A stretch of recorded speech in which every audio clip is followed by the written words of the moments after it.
Tinha pensado partilhar outra coisa, só que hoje, ao olhar para a minha estante, houve um livro que me chamou a atenção, reli-o e achei que era o livro certo para partilhar. Esse livro chama-se The Story of Ferdinand, de Munro Leaf, e ilustrações de Robert Lawson. Eu não vou mostrar as ilustrações porque espero que fiquem curiosos e que comprem o livro. Eu vou ler a versão inglesa, que é a que tenho, mas sei que o livro já existe em português.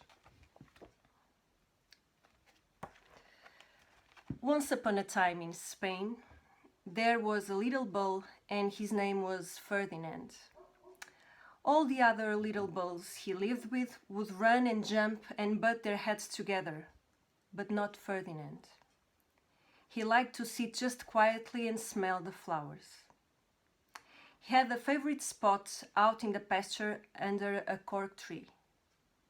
It was his favorite tree, and he would sit in its shade all day and smell the flowers.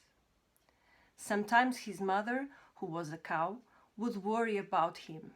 She was afraid he would be lonesome all by himself. "Why don't you run and play with the other little bulls and skip and butt your head?" she would say. But Ferdinand would shake his head. "I like it better here, where I can sit just quietly and smell the flowers." His mother saw that he was not lonesome, and because she was an understanding mother, even though she was a cow, she let him just sit there and be happy. As the years went by, Ferdinand grew and grew until he was very big and strong.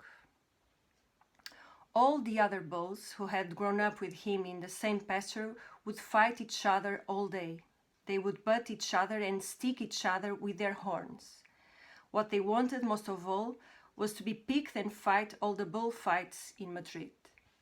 But not Ferdinand. He still liked to sit just quietly under the cork tree and smell the flowers. One day, 5 men came in very funny hats to pick the biggest, fastest, roughest bull to fight in the bullfights in Madrid.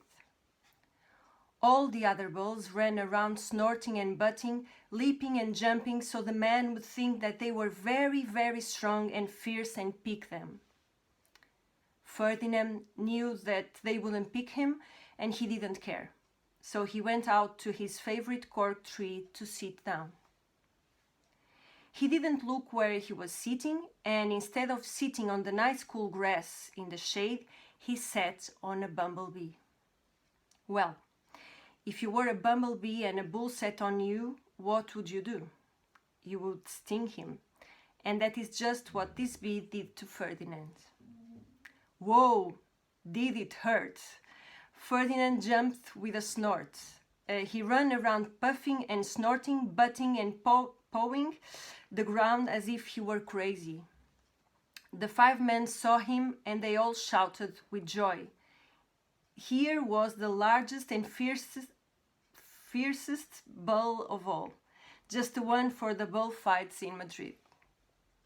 So they took him away for the bullfight day in a cart. What a day it was! Flags were flying, bands were playing, and all the lovely ladies had flowers in their hair. They had a parade into the bull ring.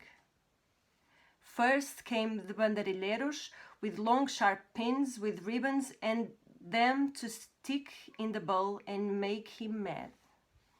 Next came the picadores who rode skinny horses, and they had long spears and stick in the bull and make him madder. Then came the matador, the proudest of all. He thought he was very handsome and bowed to the ladies. He had a red cape and a sword and was supposed to stick the bull last of all. Then came the bull, and you know who that was, don't you? Ferdinand.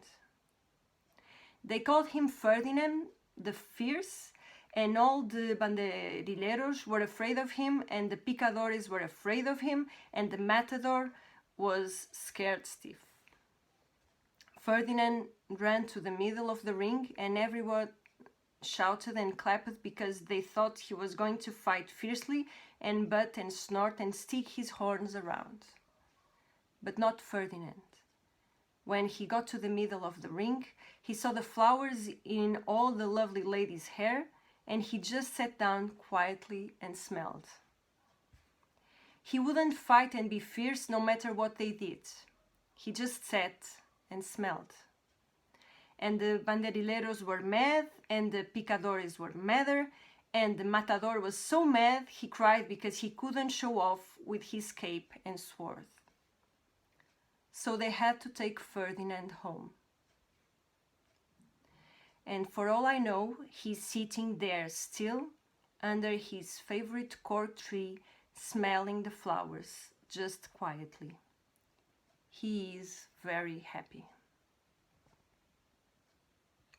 The end. Perdoem-me o meu inglês, que não é brilhante, mas era este livro que eu gostava de partilhar e terminar com um vídeo meu a tocar a peça Azinheira de Silêncio, do compositor Amílcar Vasques Dias. Esta peça é uma homenagem do Amílcar a uma azinheira que existe num monte alentejano onde o Amílcar viveu durante muitos anos. São tempos complicados e muito fora do comum, mas espero que todos vivamos este tempo com a serenidade possível.